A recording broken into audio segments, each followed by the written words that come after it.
sic me Deus adjuvet et ex sancta Dei Evangelia, quae manu mea tango.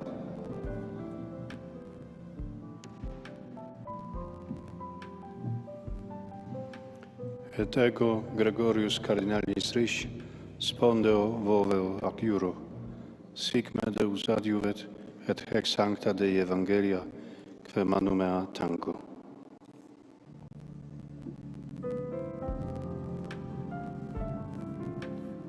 Et ego Mula Stephen Cardinalis Stephen Martin Mula, spendo vevo aciura sic me Deu advent ad hac sancta Dei Evangelia, qui mani mia tango.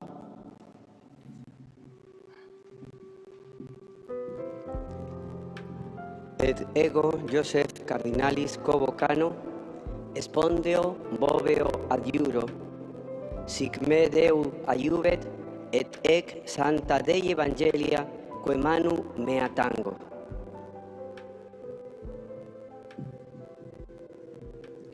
Et ego Protasius Cardinalis Rugambua, spondeo voveo ac iuro, sic me Deus adjuvet et hec sancta Dei Evangelia, quae manu mea tango.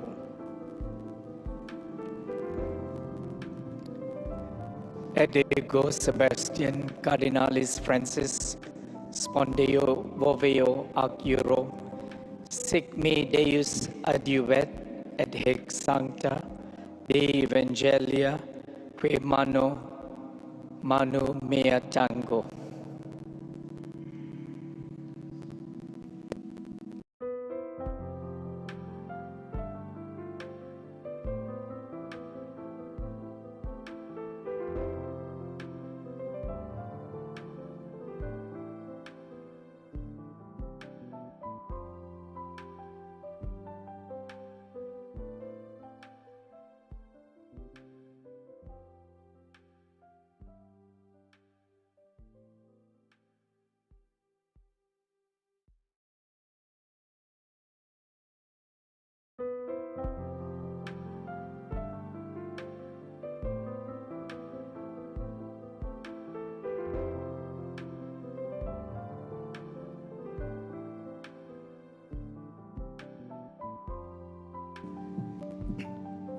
Et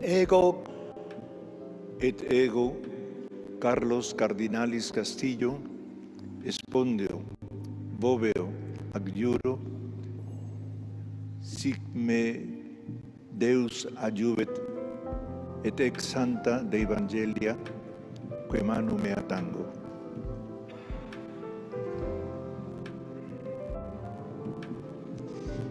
Et ego Vicente Cardinalis Bocalis, spondeo boveo ac iuro, sic me Deus adjuvet et ex sancta Dei Evangelia, quae manu mea tango.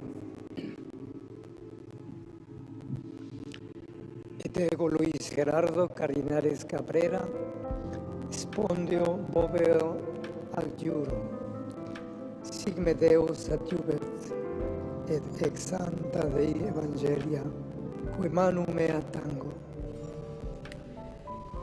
And as we mentioned before, the conclave is when the cardinals are locked in the Sistine Chapel, and that comes from the Latin phrase conclave, literally means with a key, and this stemmed from the time when, during the conclave in 1268 in Viterbo, because the Papal See had to be moved from Rome due to the overwhelming violence that was taking place in the Eternal City.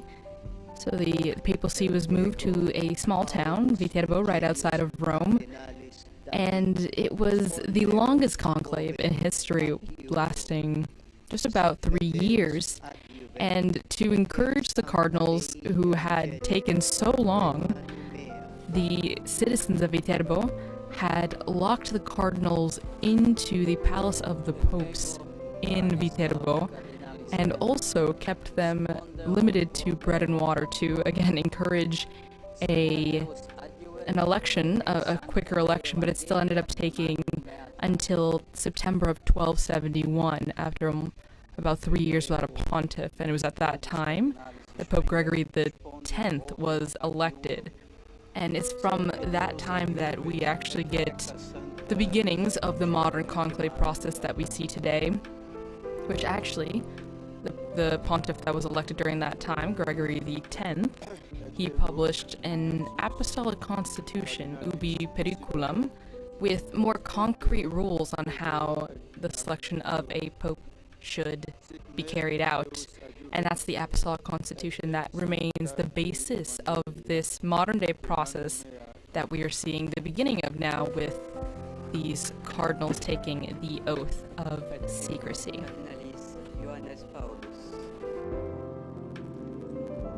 Et ego Ioannes Paulus, Cardinalis Vesco, Spondeo, Vovevo, Acciuro, sic me Deus adjuvet et ex sancta Dei Evangelia, quae manu mea tango.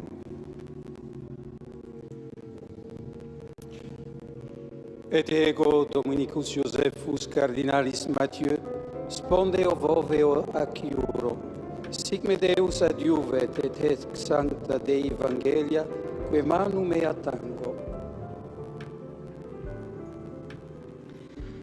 Et ego Robertus Cardinalis Repole, Spondeo Voveo Acciuro, sic me Deus adjuvet et ex sancta Dei Evangelia, quae manu mea tango. Et ego Baldassare Cardinalis Reina, Spondeo Voveo Acciuro, sic me Deus adjuvet et ex sancta Dei Evangelii, quae manu mea tango. Et ego Franciscus Cardinalis Leo, Spondeo Voveo Acciuro, sic me Deus adjuvet et ex sancta Dei Evangelia, quae manu mea tango. Et ego Micula Cardinalis Bicioc, Spondeo Voveo Acciuro, sic me Deus adjuvet et ex sancta Dei Evangelia, quae manu mea tango.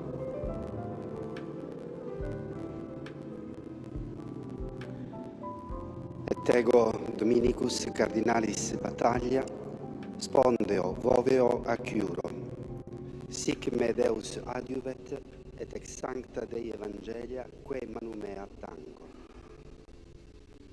And now we move on to the order of deacons, including the Cardinal Camerlengo, who has responsibility for the property, the fiscal goods of the patrimony of St. Peter, and has an important role during the papal interregnum, the sede vacante, as we get closer to the last of the cardinals making their oath to faithfully adhere to the rules for the conclave, to fulfill the duties of the patriarch ministry if they are chosen as pope, and especially to preserve the secrecy that is involved with the election of the Roman pontiff. We will approach the point where we will hear the Latin phrase extra omnes. Let everyone go out, calling all those who are not cardinal electors to leave the Sistine Chapel. The papal MC will remain within the Sistine Chapel briefly while Cardinal Cantalamessa gives the meditation to the cardinals, according to the Apostolic Constitution Universi Dominici Graecis. And At the conclusion of that meditation, with the papal ceremoniere, the papal master of ceremonies, guiding the ceremony, he will then leave the Sistine Chapel. He will ensure that all of the entrances to the Sistine Chapel are closed and secured. A guard is posted, and the cardinals will proceed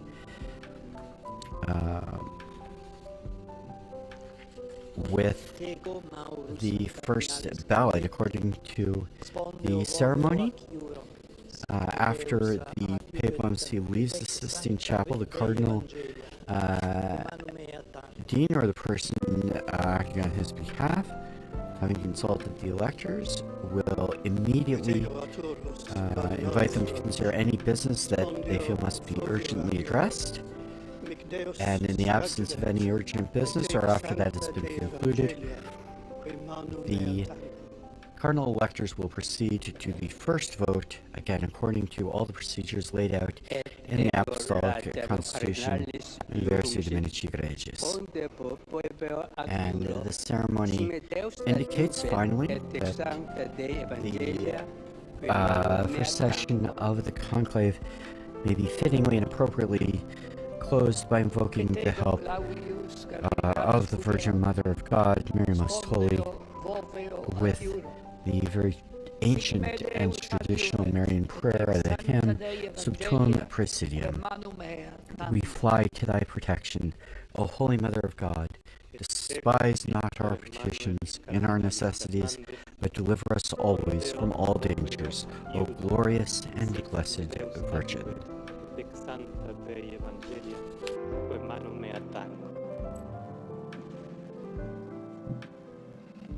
Ac ego, Emilius Paulus, Cardinalis Ceric, spondeo, voveo, eiu acuro, sic me Deus adjuvet, et ex sancte Dei Evangelia, que manu meo tango.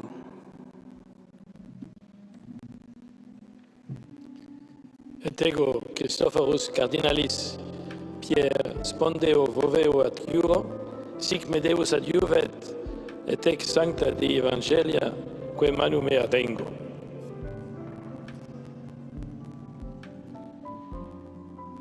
Et ego, Angelus Cardinalis Fernandez Artime, spondeo, boveo, ac juro. Sic me Deus adjuvet, et ex sancta Dei Evangelia, que manu mea tango.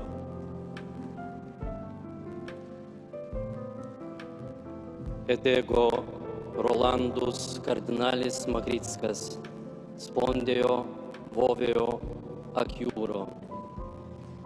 Sic me Deus adjuvet, et ex sancta Dei Evangelia, que manu mea tango. Et ego, Timotheus Cardinalis Radcliffe, spondeo, voveo, ac juro, sic me Deus adjuvet, et ex sancte Dei Evangelii, que manu meo tango.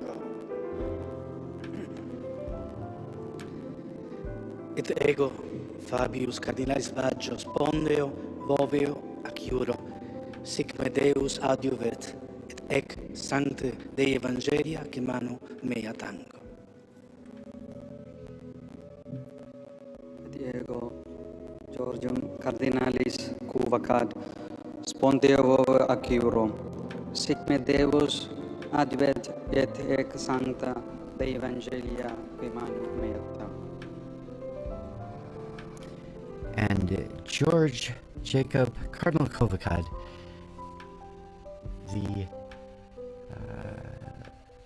final Cardinal Deacon, swears the oath.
outside.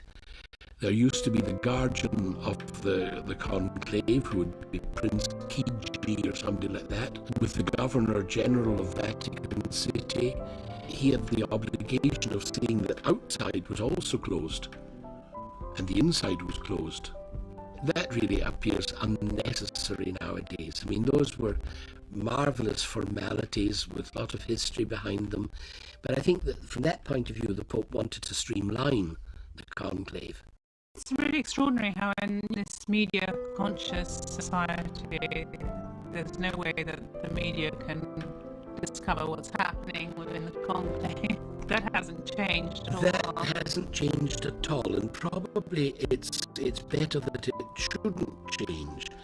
The total confidentiality, the secrecy of the conclave, only the Cardinals know about it. And maybe that's the best way, that we don't see kind of partisan stands, people's all going for this candidate or that candidate. Is someone possibly at the end scraping through with 2/3 majority or 2/3 plus one? Whoever emerges is the Pope. Each cardinal has his own desk in the Sistine Chapel. And normally they'll have 2 or 3 voting slips, rectangular pieces of Summum Pontificem, and then the name that you want. I elect as Supreme Pontiff Cardinals, or just, it doesn't say Cardinal, just the name that you've to add. Now that's at the top half of the piece of paper, of the rectangular slip. You're only allowed, obviously, to put in ballot paper, if possibly in a kind of disguised form of handwriting. You then fold it rectangularly, so that it's now a long, thin slip of paper.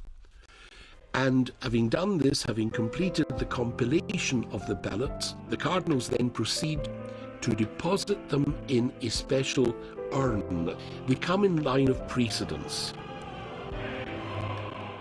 holding between their thumb and forefinger, holding so that it can be seen, the ballot paper which they have completed.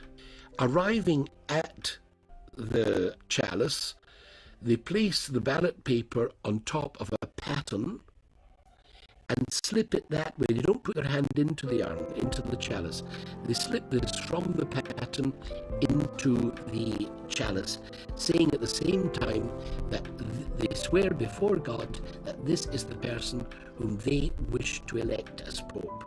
If someone, for instance, let's say has rheumatism and can't move from his place, that's taken care of. One of the scrutineers will go and will take his ballot paper, compiled but closed, and again holding it aloft, will bring it and deposit it in the chalice as all the others have done.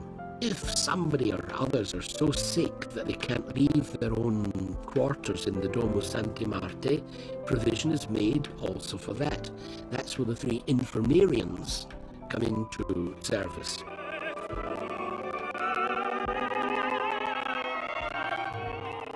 Now, at that stage, the first stage has taken place. The first of the scrutineers takes the great chalice and shakes it up so that all the ballot papers inside are all mixed up. He then empties it out onto the table, and at this stage, the count begins. He takes a ballot paper, opens it, reads it, passes it only read to the second scrutineer, who reads the name, who passes it to the third, who reads the name and calls the name out aloud for all to hear, and then takes a needle and thread, and through the word eligo, through the word I elect, he passes the needle and thread through that word, and in that way the ballot papers will not be dispersed. It proceeds like that through all the ballot papers. Let's say that when they count the ballot papers at the beginning, there's a discrepancy between the number of electors and the number of ballot papers, then immediately that's considered null. They've just got to start all over again. But let's presume that the right number is there and the right number of ballot papers are there, and they go through all that, announcing the name and taking the count. At the end of an inconclusive ballot, they will proceed to the second ballot, keeping a side table all the original ballots from the first round.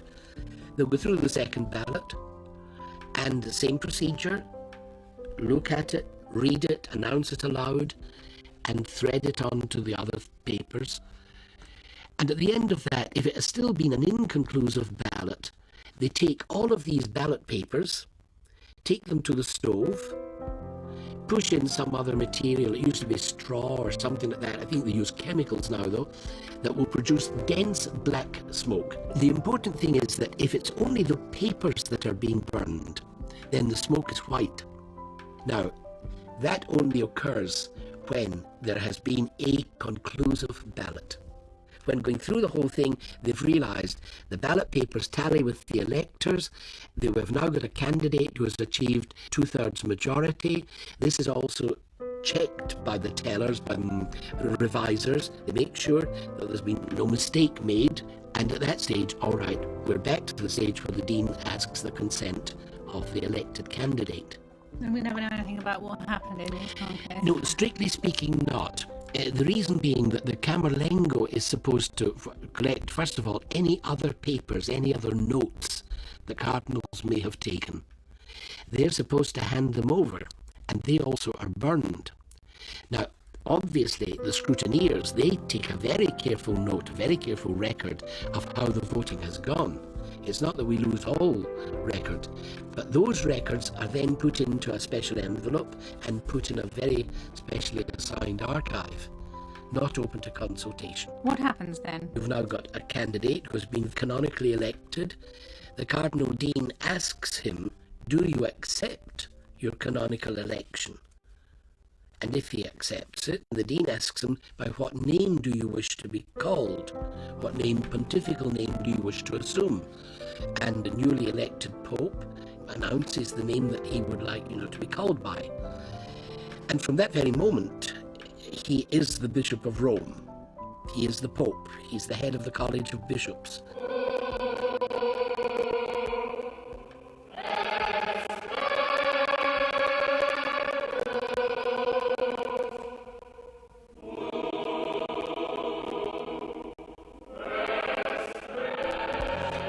And we were listening there to a program produced by Veronica Scaresbrick, who was interviewing Monsignor Charles Burns. He was the ecclesiastical advisor to the British Embassy to the Holy See.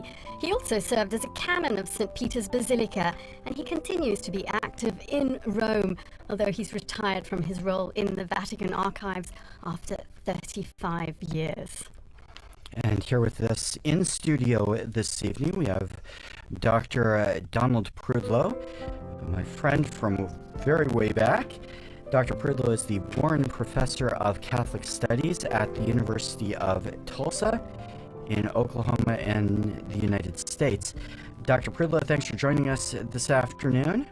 Thank you. It's a pleasure to be here on this historic occasion. And you have, your academic field is history, and especially medieval history.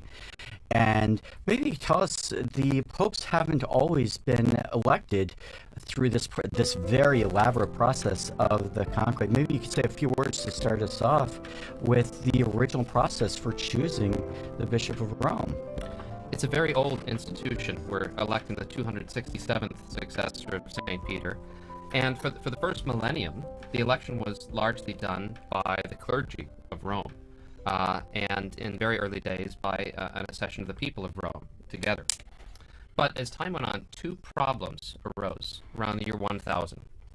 And that was how to provide representation for a church that was rapidly growing throughout Europe and then throughout the world for this very important position. And the second is how to free papal elections from secular domination, from the domination of kings and princes and emperors, and how to make it secure as a religious office.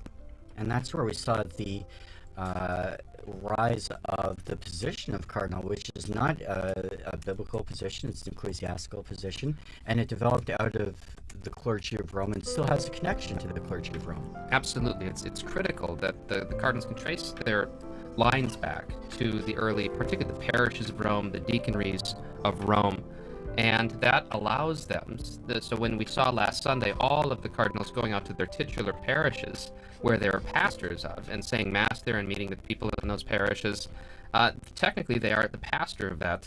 And as a pastor of the city of Rome, they are entitled by ancient right to elect the Bishop of Rome. But notice what that does is, let's say a bishop from England or a bishop from Germany, from France, the Pope particularly wants them as an advisor, wants to give Germany, France, Italy, Spain a say in the election. He will appoint them as an advisor, a title that came to be assigned with cardinals from Cardines, the hinges of the Roman Church, the close associates of the Roman Church. And in this way, through the medieval process of representation was a very important principle in medieval Europe. The entire world has been given an opportunity, a say, in the election of the Roman Pontiff, which is itself such a position of worldwide import. And we saw cardinals today from all over the globe participating in that process. In fact, that's something that was a particular focus for Pope Francis, who named a number of cardinals from countries that had never had a cardinal before and who now are participating in this conclave. Now, you mentioned, Don, that over the course of the centuries, and especially in what's sometimes known as the Dark Ages, there were problems with the papacy. There was influence from secular and other sources, and they started to begin the process of solidifying the election to ensure the absence of outside interference, also to ensure the spiritual import of the election. Can you talk to us a little bit about the development of the conclave as we know it now, the first conclaves, and how it developed into the current process? Absolutely. Since Rome is, in a certain sense, the central hub of the wheel of the Church, it's an important position. We know that. We saw the worldwide representation at Pope Francis's funeral. And we see what a significant power that this office can hold. And so that makes it important, that makes it interesting for secular rulers to try to interfere in the selection in order to get a candidate that might be more friendly to their political or earthly interests. And so starting in the 11th century with the purification of the papacy after a dark period, as you say, the election was reserved to the cardinals. And then in the 13th century, after a particularly difficult conclave, in fact, a conclave that lasted almost 3 years in the beautiful city of Viterbo, that resulted in the eventual election of Gregory X, he decided that he was going to sequester the cardinals away, Conclave, with a key in a room and keep them there until that they had reached their decision. And even this sometimes wasn't enough to get them to make up their minds. The city of Viterbo during that conclave actually put the cardinals on bread and water at one point, and even took the roof off the papal palace where they were meeting so they'd be exposed to the elements in order to, let us say, hasten a decision to get the church a pastor again. Gregory X issued a document called Ubi Periculum, which laid down many of the rules for the conclave that still applies today, described in the program we just heard and in the events that we just witnessed. Now, over the course of the years, that becomes solidified. Particularly, we start to see when the papacy returns to Rome after the Avignon period, the conclave becomes much more settled. It starts to be held in the Papal Palace, in the Vatican, in the Apostolic Palace. Sometimes it'll go back to St. John Lateran, but most of the time it starts to be held in 1492 in the Sistine Chapel, where it continues to be held to the present day. The last conclave that was outside the city of Rome was during the Napoleonic period in 1800, when all sorts of untoward things were happening around Europe, and so the papacy had to find a new way to make do. Professor, you were just saying there that you noticed the cardinals from all over the world, and we think the whole world is watching us at this moment, not only Catholics. Don't you think so, Philippa, who we know is part of the Lutheran World Federation? You're here for the conclave. Your delegation will be here. What is your perspective on that? Yes, thank you, Linda. It's good to be back in studio with you again, as we were back in 2013. And as you say, this historic election of a new pope is something that is of interest far beyond the Catholic world. You mentioned, of course, the great interest in the secular world, and I don't think we've ever seen quite so many journalists and media and people following the election and the funeral. They talk about this as the first election really of the social media era, and I think I'm absolutely amazed to see how many young people, my own children, people who have never really had that much interest in the intricate processes that you've been describing, what goes on behind those closed doors. Suddenly there is an explosion of fascination for what goes on. I think the film Conclave, of course, has also had a lot to do with that. Everybody is now a little bit of an expert, having seen the film. I haven't seen the statistics myself, but I'm told that the numbers of downloads have skyrocketed since the death of Pope Francis. But coming back to your question, yes, I have always been particularly interested in the ecumenical aspects of these elections, having followed very closely the ecumenical scene under the pontificates of John Paul II, then Pope Benedict, and then, of course, Pope Francis. And yes, there is a very strong presence. At the funeral, there was some strong presence of ecumenical delegates attending the funeral in St. Peter's Square, and there will be again at the installation of the new Pope once we know who he is.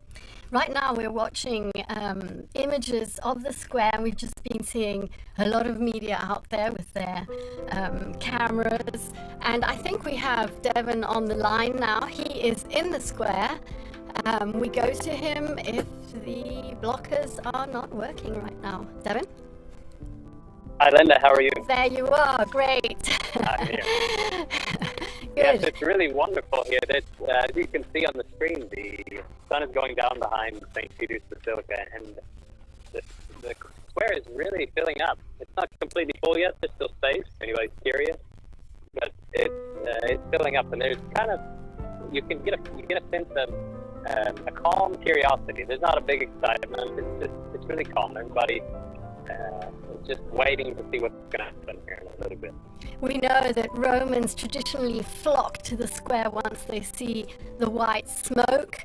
I don't want to make any previsioni, as we say here in Rome, forecasts. We're not really expecting white smoke in this first session, but you never know. People are there to wait for the smoke. I understand you also spoke to a few of the people in the square, and we will be playing some of those clips in a while. Meanwhile, anything relevant that they have been telling you that you think might be interesting? Yes, what I would say is that this is kind of what I feel here. It's kind of a cross-section of society and the church as a whole. There are people from around the world. I just spoke to a deacon who's studying as a Gregorian from Tanzania.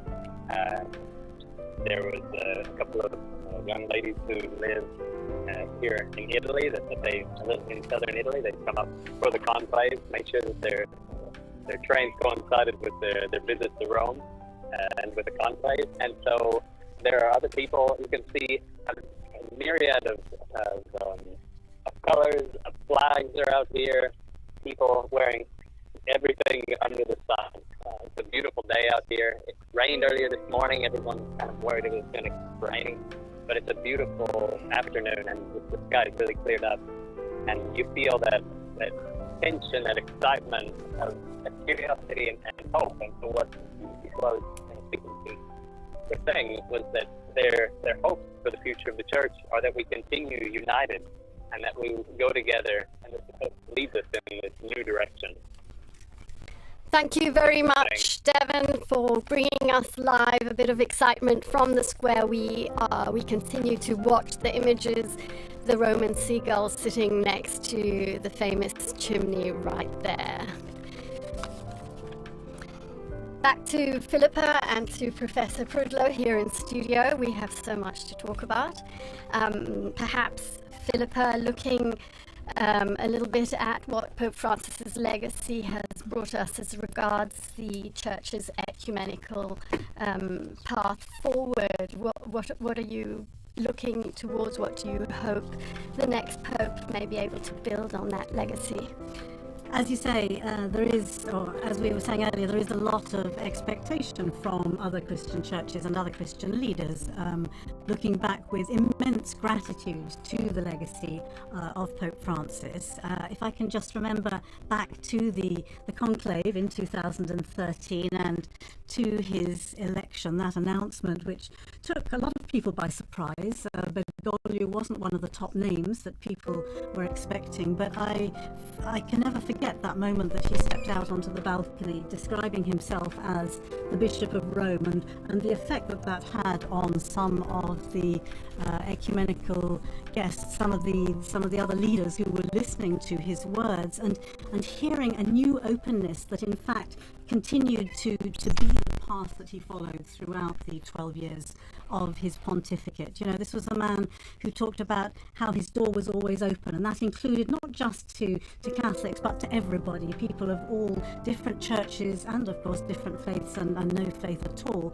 And so there were some extremely significant events that I was very privileged to be part of. I think particularly of the Lutheran World Federation and Pope Francis marking together the 500th anniversary of the Reformation. I remember when I first heard about the possibility of that happening, saying to colleagues around Rome, you know... Yes, you were here at the radio back then. Absolutely, and I remember saying the Pope is going to mark the anniversary, the 500th anniversary of the Reformation, together with Lutherans, and people saying, you're daydreaming, that's never going to happen. But of course, the Pope travelled to Sweden, and together with the Lutheran World Federation leadership, he had a very significant liturgy in Lund Cathedral, and then went on to the stadium in Malmö, where together they looked to the past, they asked forgiveness for the sins, the divisions, the terrible sins that came out of the divisions of the Reformation, and then pledged to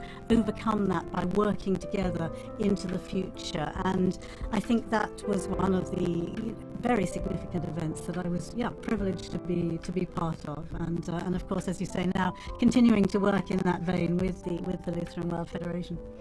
He also brought about many other changes in all aspects that we saw from day to day. Professor Prudlow, you are very knowledgeable of things past, but you're also an observer of current affairs.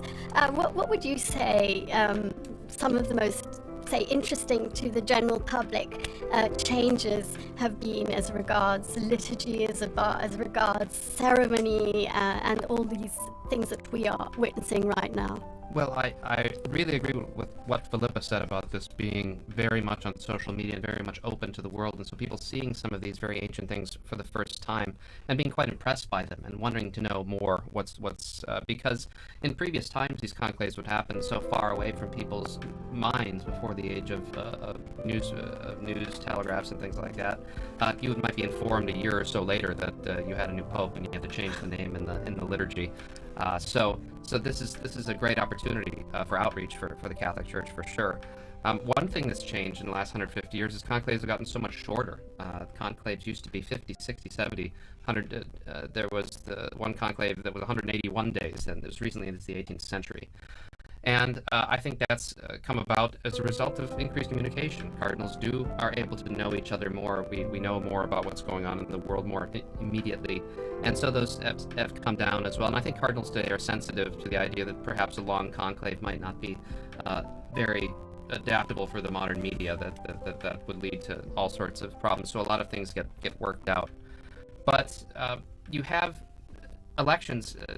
As the Church opens to the world, in 1903 you have the first non-European elector, Cardinal Gibbons of Baltimore, but then you start to run into problems. How is the Church going to manage to get those cardinals from so far away? And in 1914, 1922, the conclave happened so quickly, the American and Canadian cardinals weren't able to be there.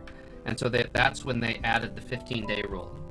which now with the advent of air travel, right, becomes a little easier. But now that, as Kristen, you were saying, that cardinals coming from all over the world, from Tonga, from Burma, from Mongolia, the flights aren't as regular, so they need to have more time to make sure. Some of them only just arrived 2 days ago. Yes, the last can you ones. imagine that, Yes. right? Just being dropped into the middle of this from your country, and that's astonishing. We talked also about secular interference in elections, and people think, well, that was a Middle Ages problem. And in fact, the European monarchs, the Catholic European monarchs, all through the 17th, 18th, 19th century, had the right to veto candidates. And as recently as 1903, the Austro-Hungarian emperor excluded a candidate, which led, of course, to the election of St. Pius X, which was a sort of good outcome. And he himself abolished what was called the jus exclusive, the right of European monarchs to object to particular candidates. And so that, and then we see other changes in 1971. 81-year-olds and above were disallowed from participation in the conclave. But we saw how healthy their contributions were in the general congregations in the events leading up to the conclave.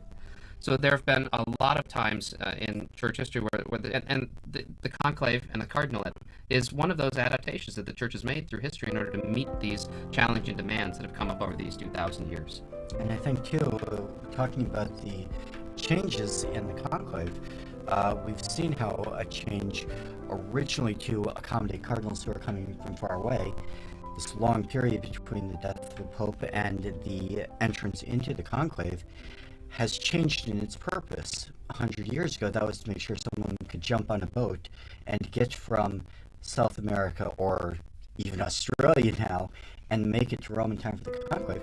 Now, we've heard a lot of talk in the past couple of weeks about cardinals having an opportunity to get to know one another.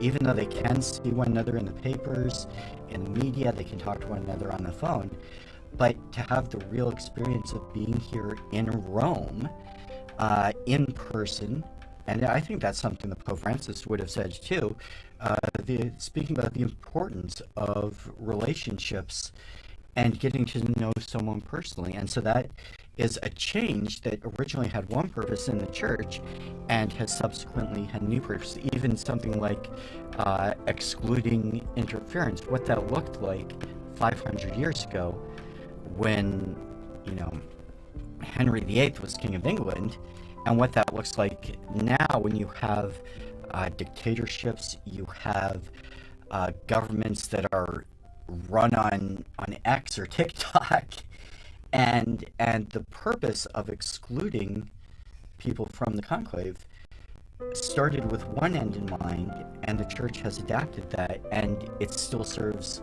a purpose, even if that's not what was originally foreseen by the people who implemented that change in the system. But it's all stayed incredibly secret. We know that yesterday everyone who is participating in the proceedings, and that's not only the cardinals who are voting, but obviously they're medics, there are people making meals, they're the cleaners, they're the florists. They all took an oath of secrecy yesterday, swearing that not a single thing they're going to be hearing in these days would be leaked out. I know that there are a couple of walkie-talkies that can be used in an emergency if they need to call a medic, but their cell phones have been taken away, they can't read the papers, they don't watch television, there is no radio. So yes, it really is. I mean, it may depend on how long they can go without cell phones. Well, and it's interesting too. You started to allude to this. There are several officials among the cardinals who do have the right and the means to communicate outside of the conclave. So, for instance, suppose, as many of the cardinals are very old, suppose one of them gets sick and they need to call a doctor. There's a procedure for that. I don't expect them to run out of food, but if it does go to a long conclave, they can make arrangements for that. Or perhaps a more spectacular outcome, if the cardinal should choose to elect someone who is not in conclave. And there has to be a means of contacting them, which would be, I think, shocking to the whole world. But Don, it wouldn't be the first time that they've chosen someone who is not in the room or not even a cardinal. That is absolutely possible. One of the most famous examples was after the long conclave of 1292 to 1294, where they were in an absolute deadlock for 3 years, and they just could not, and nobody would back down. And finally, they broke down and said, I heard that there's this hermit living up on this mountain. He's a very holy guy. Maybe just making a holy person pope. Let's try that. And so you have this picture of these bishops and cardinals trundling up this mountain in Abruzzi, and getting to this hermit's cave to tell him that he's just been elected as pope. And he tried to prostrate before them, and they tried to prostrate before him, and it was all very awkward. But to have something like that happen, it's been a very long time since anyone who was not a bishop has been nominated. That was Gregory the 16th in 1831. And so if somebody who's not a bishop is elected, they do not assume the office of pope until they're made a bishop. You have to be a bishop to be the Bishop of Rome. I imagine there's some prerequisites to be named, even if you're not a cardinal. I find it interesting. So if you're a baptized unordained Catholic male and you get the call, I've told my wife to stay by the phone just in case, that you would have to have your wife's permission in order to do that, because you'd have to separate from Ben Board to be ordained. But that is a theoretical, if remote, possibility. Basically, the only requirement is that you are the requirements for being made a bishop, yes. Which technically is if you were to choose someone.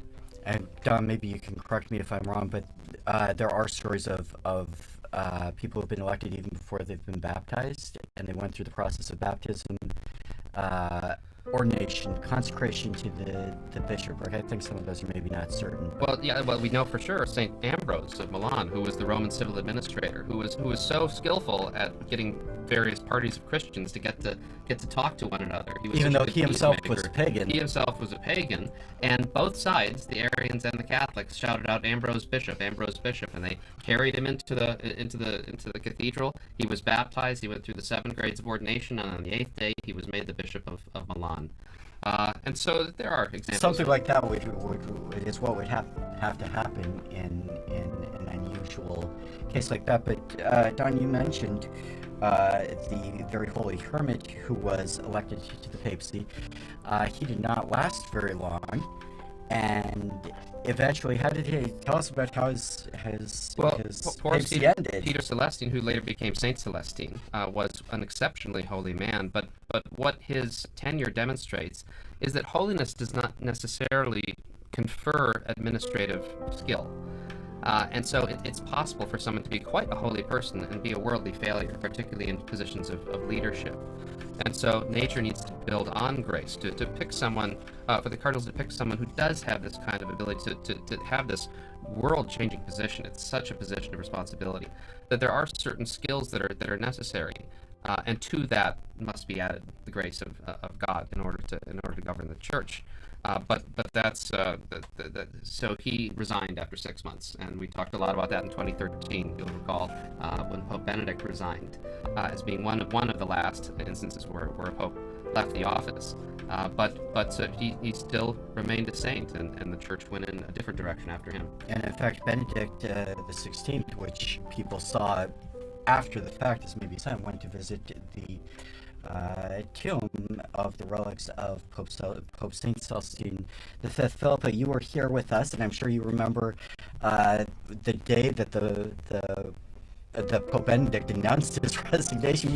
Can you tell us about that? It was a pretty extraordinary moment. There was an Italian journalist, a colleague you may remember, who was following a very ordinary consistory in the Vatican. The proceedings were in Latin. Nobody else was listening. It was a routine, run-of-the-mill Vatican event, and we were all going to write a few lines on it afterwards. And then suddenly, as she was listening to what the Pope is saying, she thinking, what am I hearing? And she says, the Pope's announced his resignation. And of course, everybody laughed because such a thing hadn't happened, as you say, for centuries.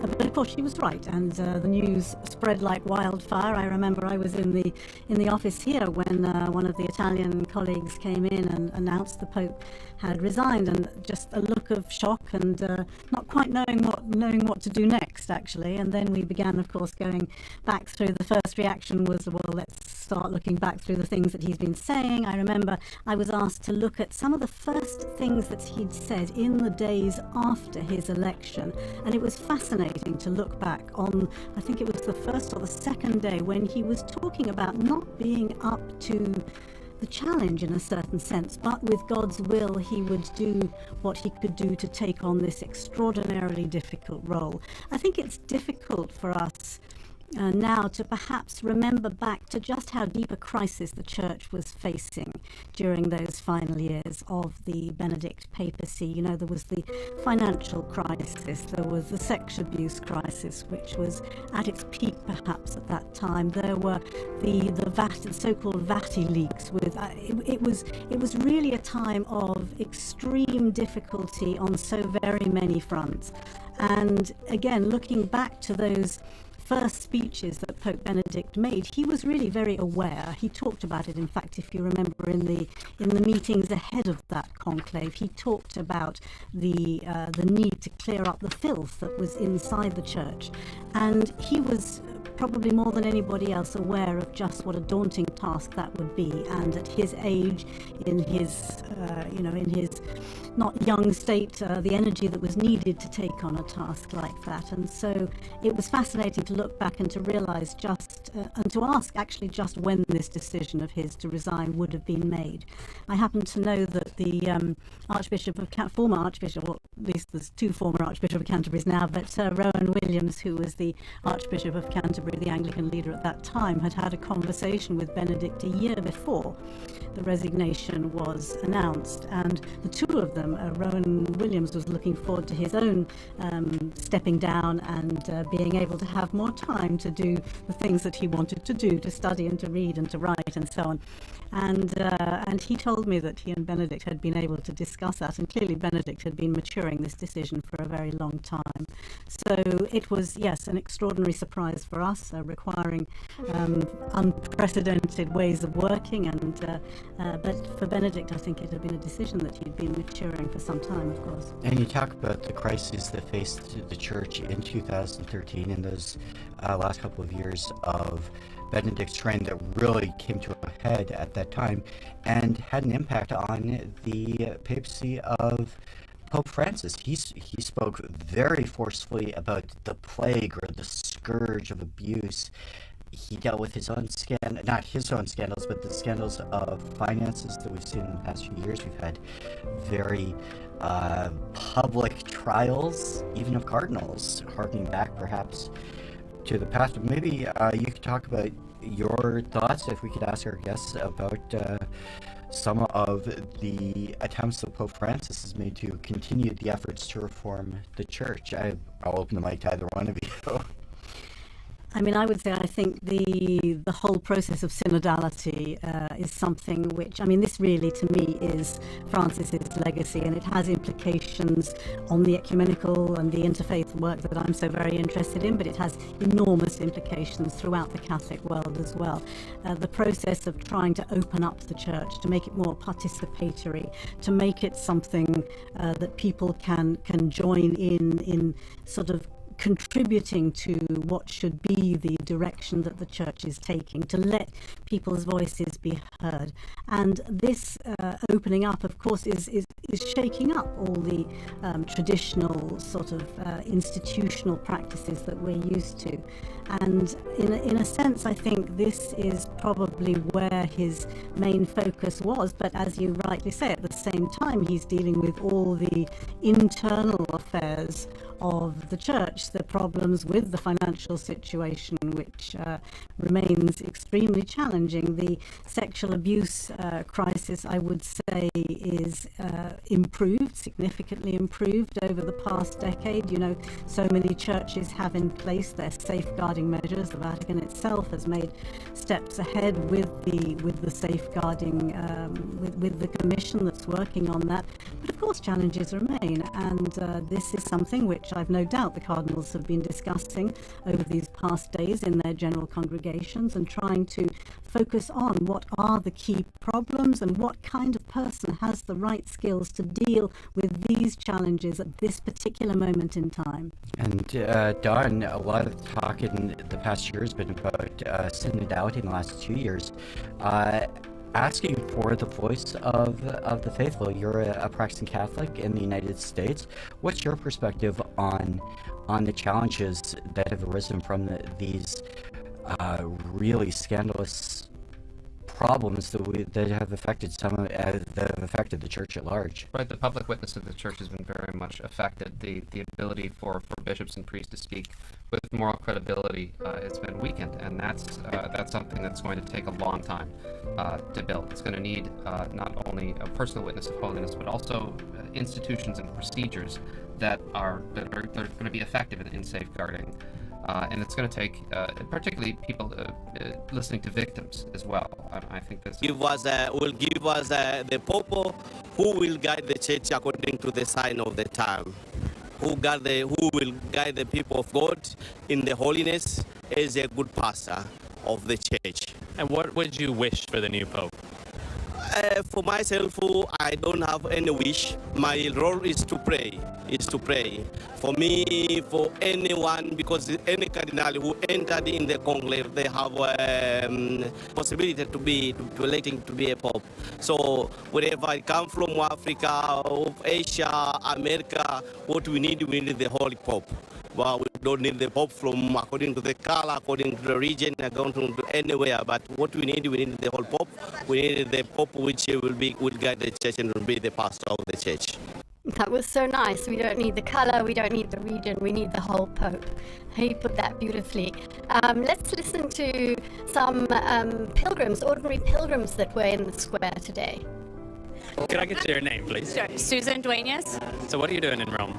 We're here to watch the first night of the Conclave. Did you come specifically for this? We did. I live in Naples, and we made a special trip up here just for this once-in-a-lifetime opportunity. What's your hope for the future of the church and for the new Pope? For unification and to continue to grow the church and bring more people back to the faith. So where are you coming in from, America? My husband is stationed in Naples, but we're from the United States. Is this your first conclave? This is my first conclave, my first live one. Do you remember where you were at the last one? I don't remember where I was at the last one, but I remember exactly where I was for Pope Benedict. I was in college in my room, in my dorm room, watching what we could see. What are you feeling when you're here? You hoping it'll be tonight? Oh, I mean, it would be great if it was tonight, but I'm just here to experience and to hope to see some smoke, and mostly praying that God leads whoever the right future Pope is. If I could get your name, please? Sarah Stefanski. So what are you here for? Here visiting family, and we came in for the first day of the conclave. And so was it just by chance that you made it here? We took a train in from Naples. The trip was already planned, but once we found out the day, we made sure we were coming. How many days do you think it will be? I think it'll be 5. 5? Wow. Okay. Are you going to come out for every day? No, unfortunately, this is the only day we can make work with our schedule. So what are your hopes for the future of the church? I just hope we are united and come together under a new Pope who can lead us all for more peace and love around the world. And we heard a couple of people talking about the possibility of an election this evening. Linda, I think you summed it up well. I think everybody would be very surprised to see an election on the very first ballot on the first night. But we have had some remarkably short conclaves in the past. Don, you want to share some of those with us? Even recently, both Pope Francis and Pope Benedict were elected very quickly on the second day. But Pius XII was the same way. Sometimes people go in and the momentum is so high that within a few ballots, it is rather unlikely that we will get a pope on the first ballot. The first ballot usually is in conclaves for the cardinals to test out strength. Sometimes they offer sort of honorific votes. And I know in the past, in the early 20th century, it was often used as an occasion for non-Italian electors to write in non-Italian names, just to establish the precedent that it didn't have to be an Italian on the first day. And it won't be like Pope Julius II, who was elected within a few hours of the conclave starting. But there always is a danger, because in 1334, when the main candidate wouldn't agree to the cardinals' demands, they didn't know what to do, and so they held a ballot, and everyone chose the least likely candidate they possibly could. Jacques Fournier, who became Benedict XII, was a very good pope that nobody had expected, and he was elected on the first ballot. So it can happen, but it is really quite a very rare experience. I think it's very interesting to hear and to look back and to uncover what we know about the process of voting, how it happens. We discovered, for example, didn't we, that Francis had been quite a potential contender during the previous election in 2005, but then for the sake of unity, we were told that he stepped back so that Benedict could in fact garner that 2/3 majority that he needed to take over from Pope John Paul II. I was really struck just now listening to the voices of the people in the square, ordinary people. Every single one of them almost is talking about unity, the need for unity.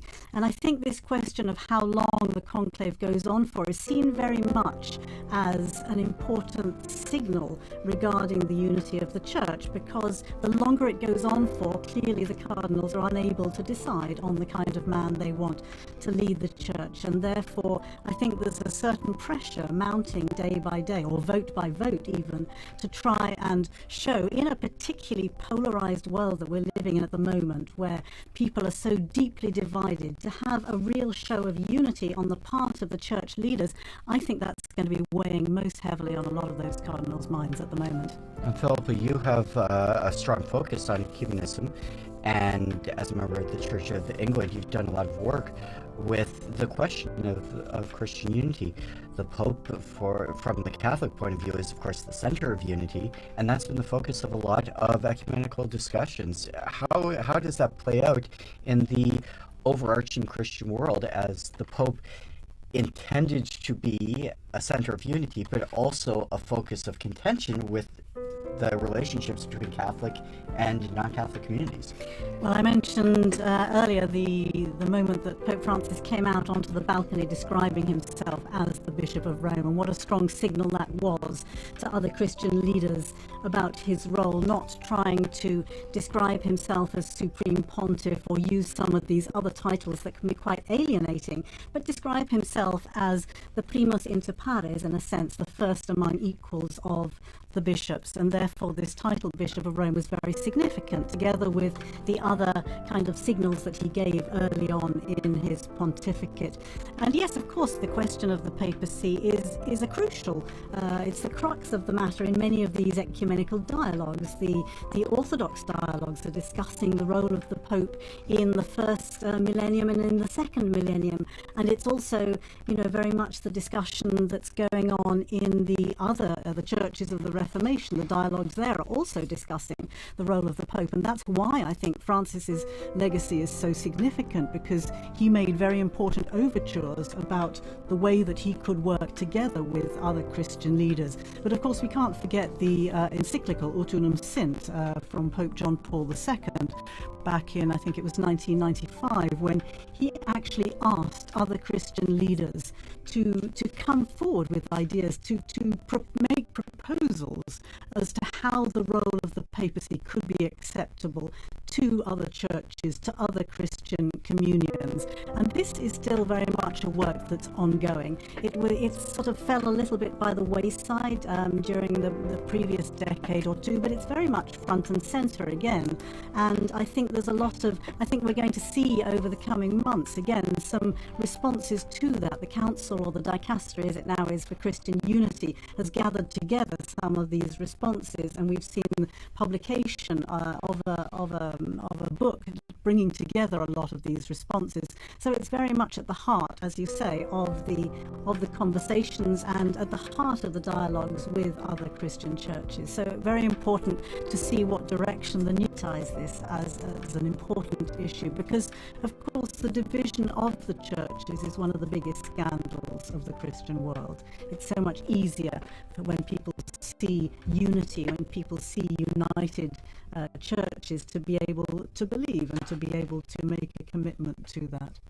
Thank you, Philippa. We've been talking with Philippa Hitchin, Don Prudlow, our guests, as we enter into this first hour of watching and waiting for the election of the new Pope. If you've just joined us earlier this evening, we saw the Cardinals enter. Now everybody's from the Sistine Chapel. If you are just joining us, I'd like to offer you a very warm welcome. Also, a thank you to all of our television partners and radio partners, especially EWTN TV, Catholic Faith Network in America, Shalom World Television's Network USA, at Madarshan TV, Catholic TV, Mata TV India, and UCTV, Uganda Catholic Television. Also radio partners Luminous Radio and Radio Katipunan in the Philippines. Welcome to all of you. My name is Christopher Wells, and I'm joined here with my colleague Linda Bordoni. Yes, and who our suggests it shouldn't watch the sunset.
So here we are on there as we await the smoke that will chug out of the chimney on the Sistine Chapel.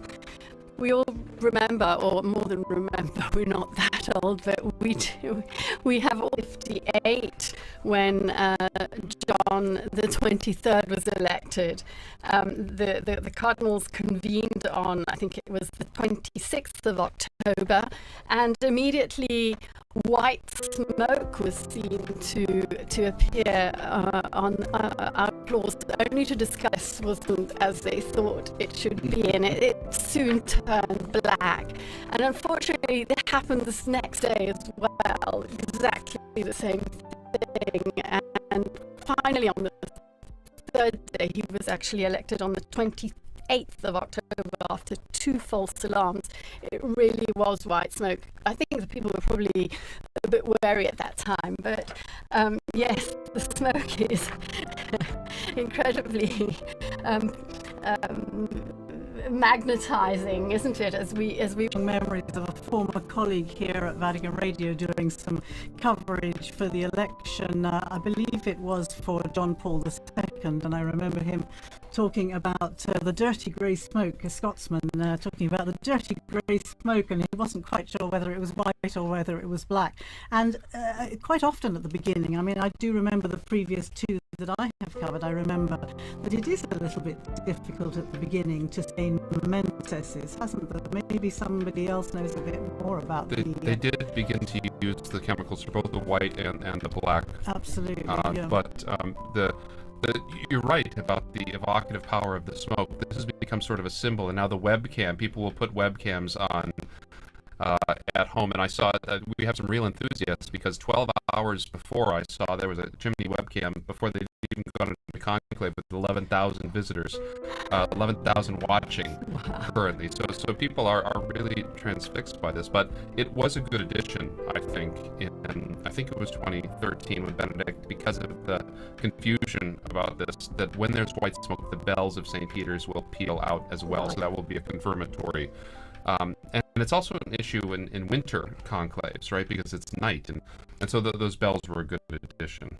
Although I remember it took quite a while for the bells to actually start pealing, so the people were cheering wildly in the square, and it was only quite a significant time after that that the bells actually confirmed that. In fact, I remember that conclave as well. I think we all remember that very clearly. And yes, that's exactly right, because even with the addition of the chemicals, the smoke wasn't clear. You talked about it, Philip. When the smoke first comes out, first you've got people asking, well, is smoke coming out? Is that a cloud? Is that really what it is? And then it becomes a little bit more definitely smoke coming out of the chimney. And then you say, well, it looks kind of gray, it looks kind of white.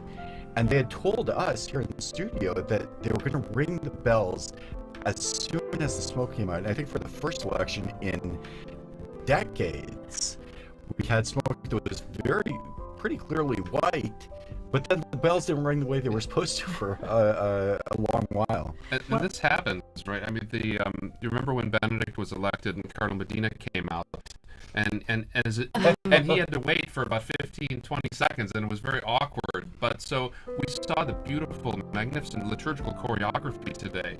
That this is still an event that's run by human beings, and sometimes that these things can happen, and they lend a lot of great color to the history. Well, we're on the subject of the smoke coming out of the chimney. The other lasting memory I have of these conclaves and watching the screen again today is the seagulls.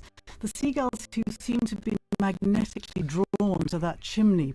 I do remember Dave sitting in studio just as we are today, discussing ecumenical interfaith legacies of Pope Benedict, looking at the characteristics of the new man, what would be required. And I remember the producer at that time saying to me, talk about the seagull. You know, the seagull has its own hashtag. The seagull is trending on Twitter, and it's just quite fascinating how people take different aspects of these, as you say, very traditional, very historical events, and yet give them a particularly modern twist. I find that fascinating. I heard the other day that, in fact, inside the Sistine Chapel there are 2 ovens.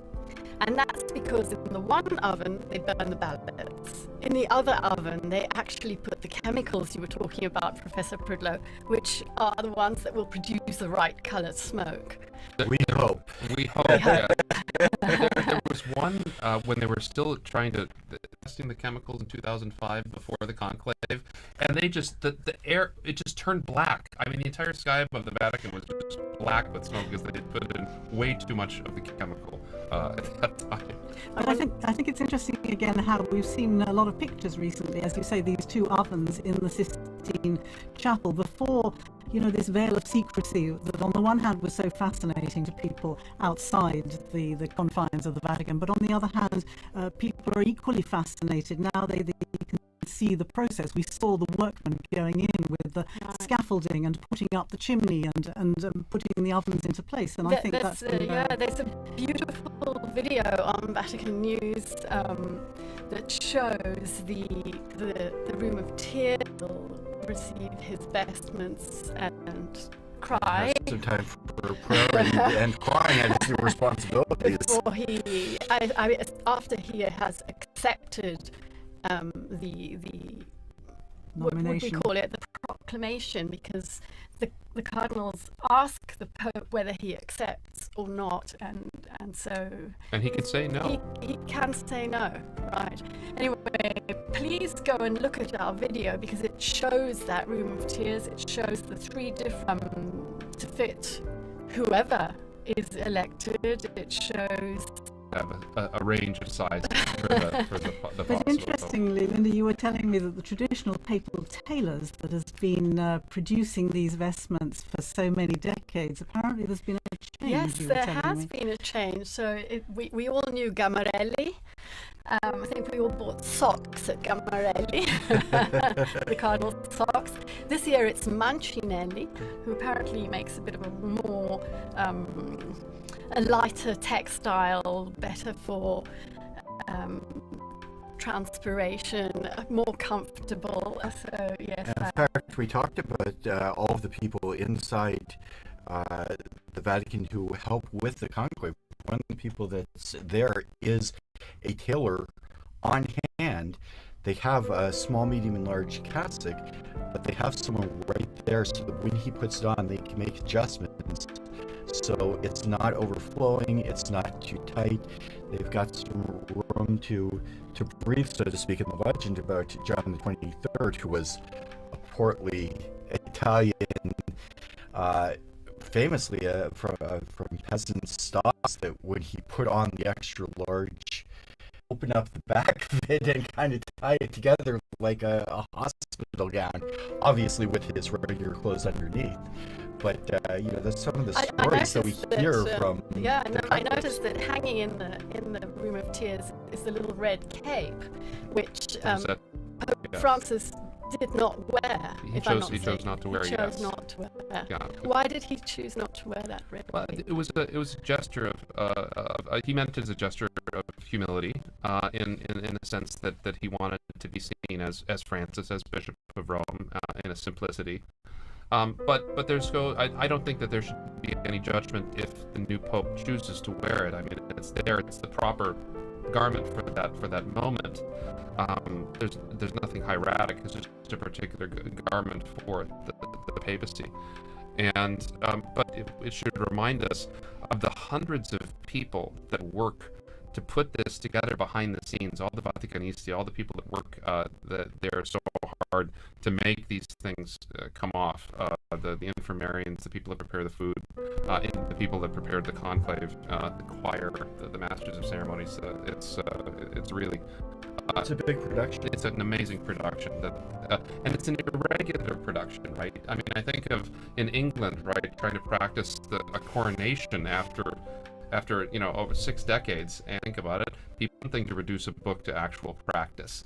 And now that we have videos and things like that, it's so good to record those things and to help people to remember how difficult it is. And we weren't working in those days back in the 1970s, but I wonder what it must have been like to have had 2 of them in very, very close succession within, what was it, 33 days? 33 days. Was the length of the papacy, and so the period after that when they elected the John Paul II. So barely the entire Vatican staff barely had time to get to relax and to recover from one, and then they're doing it all over again. It must have been an extraordinary moment for them. It's very interesting. I come from a very small diocese in the United States, Sioux Falls, South Dakota, which very few people perhaps have ever heard of. But one of our claims to fame, my former bishop was one of the very, very few bishops appointed by Pope John Paul I, who was the subject of an act of the month-long papacy of John Paul I. I think a lot of us will have stories about our interactions with popes, not just the people who work here, but people throughout the world who come and see the popes. Do you have some memories of the popes that you've experienced in your time? Well, Pope Francis memorably invited all the Vatican staff. As far as I know, it was the first time for something like this, but he invited all of us to in the Santa Marta Chapel, where he chose to live a tradition of giving a sermon every morning in the Santa Marta Chapel, and we were all invited to go along. So I think it was maybe a month or two after his inauguration, the inauguration of his papacy, that I was able to go along, and that to me was an extraordinary moment. The previous time that I had seen him was just after I think it was 3 or 4 days after the papacy, the inauguration, or the election rather, when he was with all the journalists in the Paul VI Hall.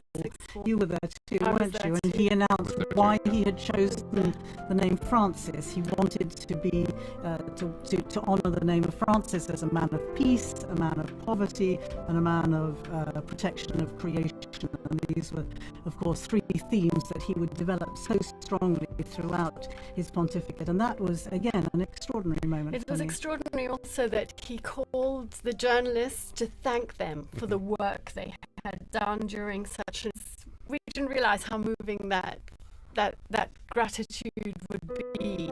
I can't but help think of his very last audience, public audience, was to thank the medics, the doctors and the staff at the hospital who had taken care of him.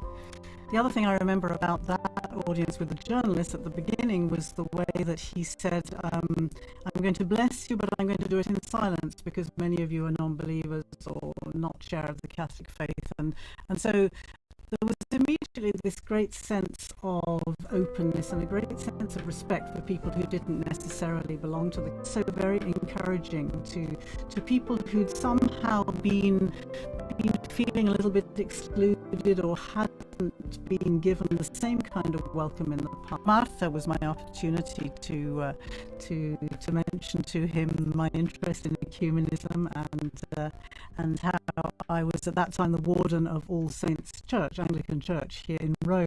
And another important memory for me in that sense was that in 2016 I was able to welcome him because he became the first Pope to visit the Anglican Church in his own diocese of Rome. Of course, popes had visited Anglican churches before, notably John Paul II in 1982 became the first pope to travel to England since the Reformation, and going into Canterbury Cathedral. Of course, there have been many churches in his own 200th anniversary of our community here in Rome, and he came and gave had a great conversation with people. It was a beautiful liturgy, and it was on that occasion, if I'm not mistaken, he announced he intended to visit South Sudan together with the Archbishop of Canterbury and the moderator of the Church of Scotland.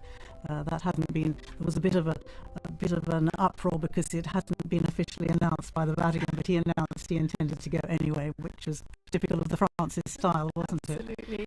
Do you have any memories?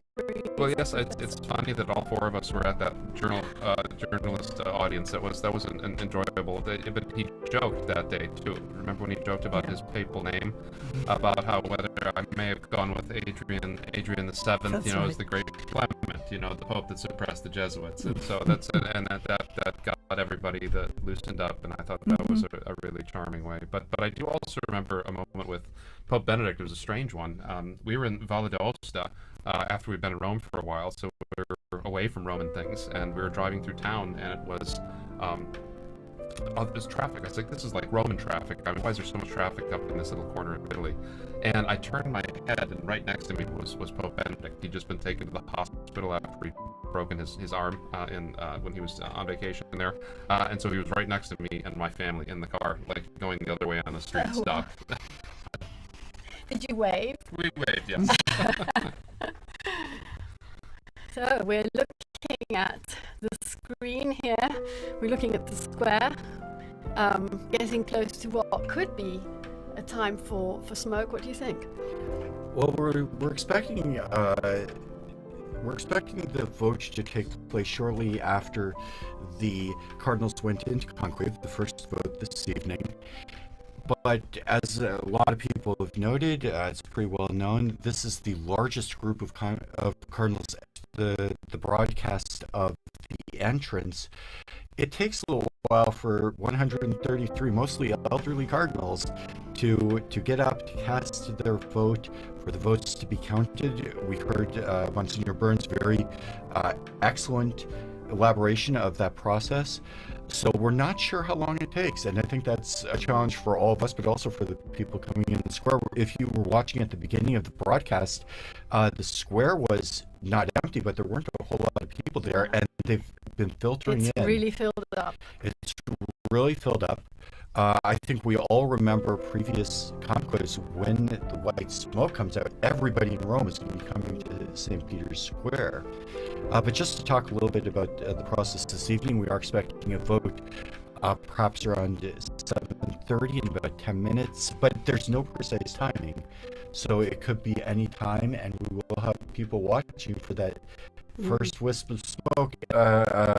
What we can expect for the next couple of days in terms of looking for the smoke and the outcome of the different votes in the Sistine Chapel. Well, the one interesting thing I've just discovered is, as you were saying, there are two separate votes. Yeah. Okay. Well, just one on the first day, right? Just one on the first day, but as from tomorrow morning, 2 in the morning and 2 in the afternoon. So should the smoke arise in the middle of one of those sessions, it'll be white for sure. That's right. Yes. Right? Because if it's they go immediately to a second vote if it's a failed vote, and so that means we won't get smoke until around noon. If it's even a failed later. Absolutely.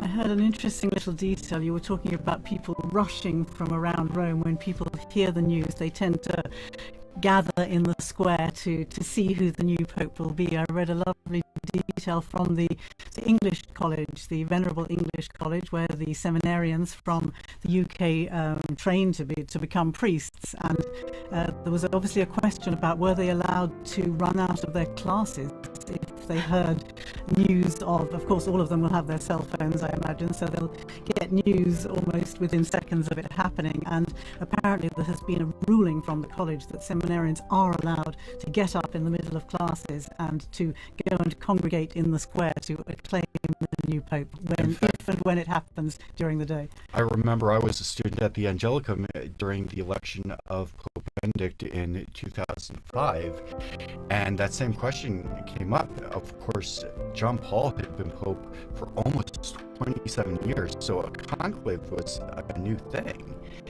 and the college didn't make any determination, so classes were going on during the conclave, and as soon as it became evident that the pope had been elected, there were people who left class. I remember some of the professors truly, and the Angelicum, I'm sure that was the reason for their determination this year. They put out a specific statement, they announced it on social media. As soon as we get news of the white smoke, classes are suspended with immediate effect. The adoration in the chapel at the Angelicum will be closed with benediction so that everybody who wants to can come to Rome, can come to St. Peter's Square and be there for the announcement. When we do get the white smoke, I think you'll all remember there's a period of time between when the smoke comes out. It's about 40 minutes. We're expecting about 40 minutes to an hour between the white smoke and when the Pope has gotten his robes together. He has prayed for a while. They've organized themselves. So about 40 minutes to an hour.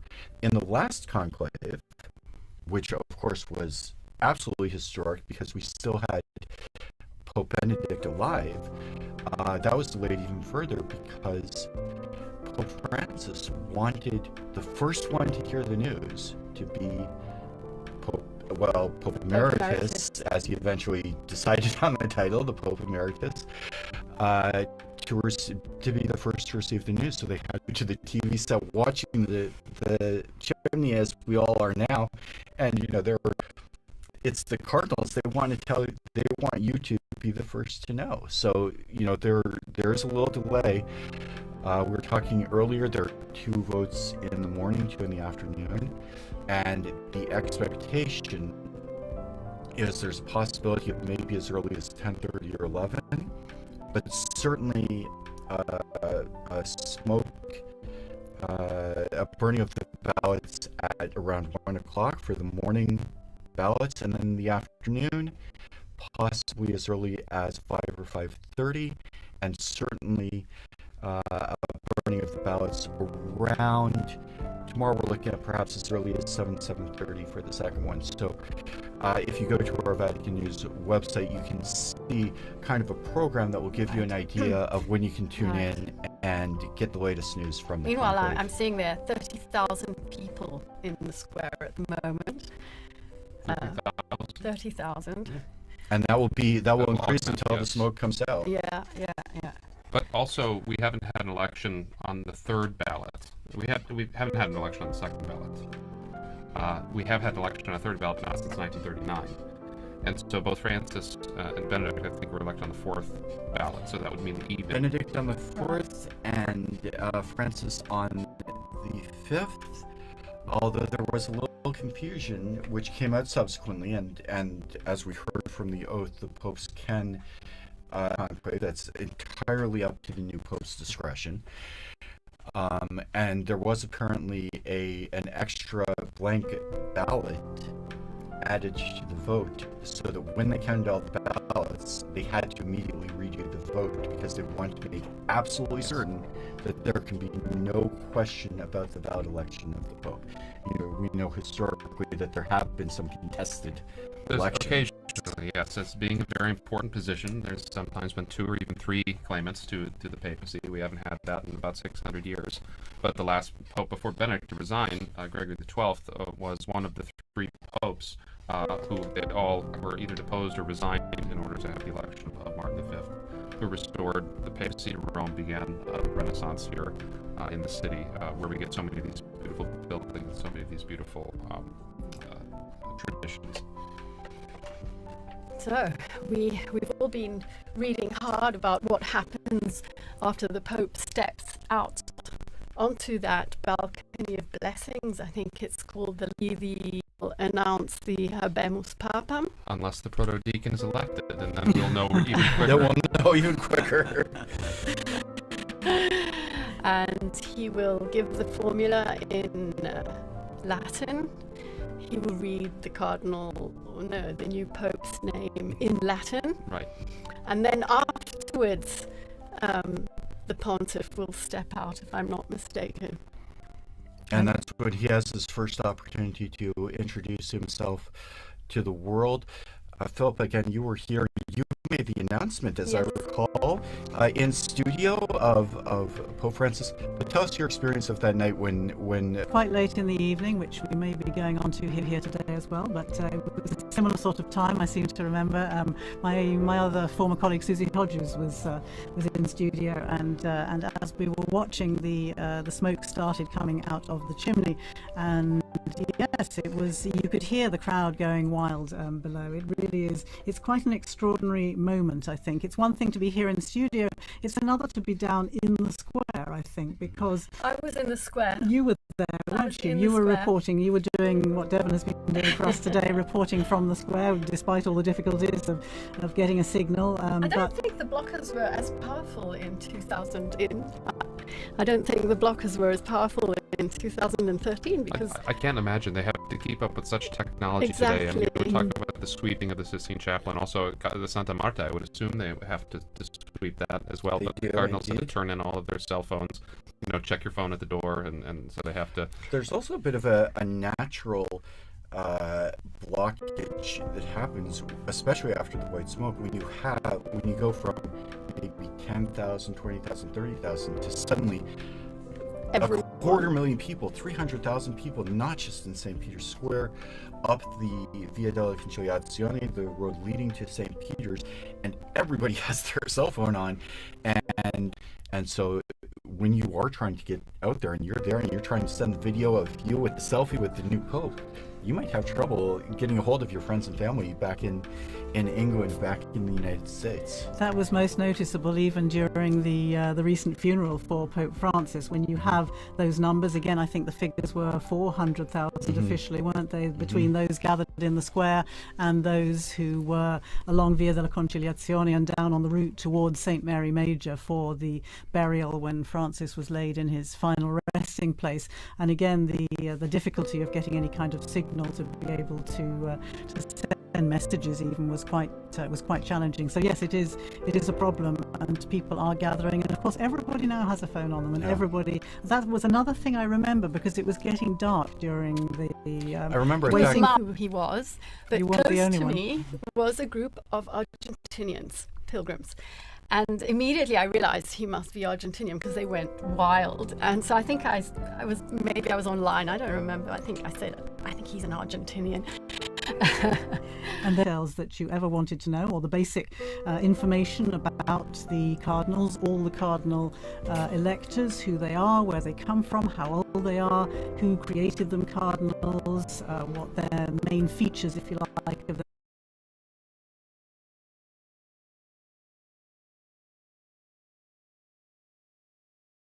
It is kind of liturgical, the reception